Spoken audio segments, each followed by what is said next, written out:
जाति के नाम पर नौकरी मिलेगी, जाति के नाम पर पेंशन मिलेगा, जाति के नाम पर कल्याणकारी कार्यक्रम का लाभ मिलेगा, लेकिन जाति की गणना हम नहीं कराएंगे। अब रिपोर्ट जब सार्वजनिक हो गई तो भाजपा को असहमति हो गई।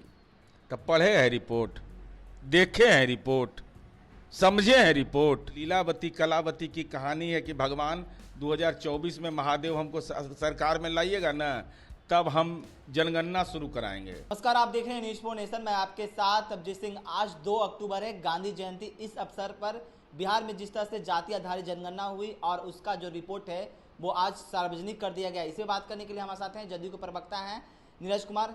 कैसे देख रहे हैं जो आज आप लोगों ने रिपोर्ट कार्ड पेश किया, उसको कैसे करें?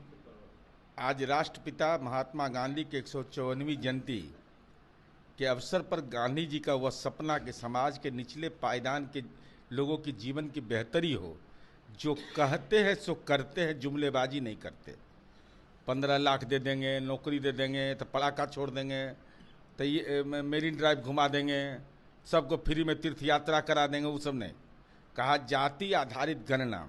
ऐसे असहज क्यों होते हैं भाई? जाति के नाम पर नौकरी मिलेगी, जाति के नाम पर पेंशन मिलेगा, जाति के नाम पर कल्याणकारी कार्यक्रम का लाभ मिलेगा, लेकिन जाति की गणना हम नहीं कराएंगे। फर्जी जातिवाद करेंगे, नरेंद्र मोदी को अति पिछड़ा बता करके फर्जी जातिवाद करेंगे। तो बिहार ने नजीर पेश किया, देश में नंबर 1 कोई राज्य नहीं कर पाया था जो नीतीश कुमार जी ने करके दिखा दिया। अब तो ये रिपोर्ट सार्वजनिक हो गई। अब रिपोर्ट जब सार्वजनिक हो गई तो भाजपा को असहमति हो गई।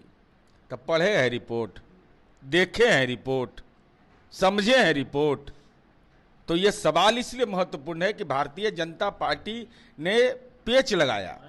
यूथ फॉर इक्वलिटी और एक सोच एक प्रयास संस्था, जिसमें प्रोफेसर मक्खन लाल जैसे लोग, संगीत रागी जैसे लोग थे, 27% आरक्षण मिल रहा था, उसके खिलाफ याचिका दाखिल कर रहे थे। 10% मिल रहा था, उसके खिलाफ याचिका दाखिल कर रहे थे। आरक्षण विरोधी आंदोलन, जाति सर्वे। और हद तो तब हो गया जब भारत सरकार के अटॉर्नी जनरल इस मामले में अपीयर हो गए सुप्रीम कोर्ट में। लेकिन सत्य की जीत हुई, सत्य की जीत हुई तो आज ये रिपोर्ट सार्वजनिक हुआ। अब इसके नतीजे के रूप में, चूंकि समाज के भाई 10% आप आरक्षण दे रहे, 27%, अब गिनती किया ही नहीं, तो गिनती अगर किया नहीं तो उसका लाभ कहाँ मिलना है किसी को?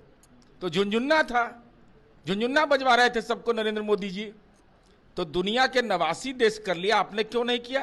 तो अब ये गणना हो गई, अब ये रिपोर्ट भी सार्वजनिक हो गया। तो उनके आर्थिक, सामाजिक और शैक्षणिक विकास हेतु जो योजनाएं बनेंगी, उसके नीति निर्धारण में, उसके क्रियान्वयन में, कार्यान्वयन में, बजटीय आवंटन में सरकार को सुविधा होगी, तब उनका जीवन स्तर और बेहतर होगा। तो ये तो अब तो नरेंद्र मोदी जी जब बिहार कर सकता है तो आप क्यों नहीं कर सकते? आप लाचार क्यों हो जाते हैं? लेकिन बिहार में जब जाति आधारित जनगणना हो रही थी तो कई ऐसे अड़चने हुए, लेकिन अब रिपोर्ट कार्ड भी जारी कर दिया गया। तो क्या कहिएगा? केंद्र में भी जिस तरह से जो महिला बिल आरक्षण पास हुआ, उसमें भी अब जाति आधारित जनगणना कही जा रही है करवाने की। तो नहीं, केंद्र की सरकार का तो महिला आरक्षण बोगस है। वो तो लीलावती कलावती की कहानी है कि भगवान 2024 में महादेव हमको सरकार में लाइएगा ना, तब हम जनगणना शुरू कराएंगे, तब परिसीमन करेंगे, तब तक आ जाएगा अगला चुनाव। तो लीलावती कलावती की कहानी है, उससे कोई इसका लेना देना नहीं है, और चुनाव से इसका कोई संबंध भी नहीं है। संबंध इस बात से है कि देश के अंदर अगर ये गणना नहीं होगी, भाई दुनिया के अंदर में होती है, तो आप क्यों नहीं कराते? जनगणना नहीं करवा रहा है भाई, संवैधानिक संकट उत्पन्न हो जाएगा देश के अंदर में। भाई जनगणना नहीं कराए तो सामाजिक आर्थिक गणना क्यों? तो राजनाथ सिंह ने सदन के अंदर कहा था कि हाँ हम करवाएंगे, लेकिन अब तो देखिए सब भाग गए। तो अब मोदी जी, शाह जी, नड्डा साहब आने वाले हैं। एकदम नड्डा साहब डरिएगा मत आप, हम लोग हैं ना, बिहार की 12 करोड़ जनता आपके साथ है। ये बताइए आकर कर करके कि जब बिहार कर सकता है, जब बिहार की योजना आप केंद्र में लागू कर सकते हैं, तो जाति आधारित गणना राष्ट्रीय स्तर पर क्यों नहीं हो सकता? लेकिन बिहार बीजेपी के नेता रविशंकर कह रहे हैं कि ओबीसी को हम लोगों ने सम्मान दिया, बीजेपी ओबीसी को सम्मान देते हैं। ओबीसी को सम्मान दिया तो कितना द्रौपदी मुर्मू ओबीसी को राष्ट्रपति बनाया है। बताइए, संसद नहीं, उद्घाटन में नहीं बुलाए। ओबीसी कितने सांसद हैं? ओबीसी कितने सांसद हैं इनके? हमारे 5 सांसद हैं। वो बताएं कि बिहार में कितने सांसद हैं? ओबीसी के बहुत प्रेम है तो प्रेम कुमार को काहे नहीं विधायक दल का नेता बना दिए? मैंने वो बेचारे तो गया में से विधायक हैं, 8 बार 7 बार के विधायक हैं। और वहाँ जहाँ पितृपक्ष होता है, पिंडदाने होता है, वहाँ के विधायक हैं, तो उनको मौका नहीं दिए। विधान परिषद में जनक राम को मौका नहीं दिए और कह रहे हैं कि हम गरीब गुरबा, गरीब जाति के हम प्रतिनिधित्व करते हैं। अद्भुत लीला है, अद्भुत रासलीला खेल रहा है भाजपा। माल अपने हजम कर रहे हो और नाम ले रहे हो कि अति पिछड़ा दलित के हम पक्षधर हैं। तो क्या मैं देश भर में जाति आधार जनगणना करवाना चाहिए? एकदम बिल्कुल। अब विलंब कहीं कारण कीजिए, ज्ञान की भूमि बिहार ने रास्ता दिखा दिया।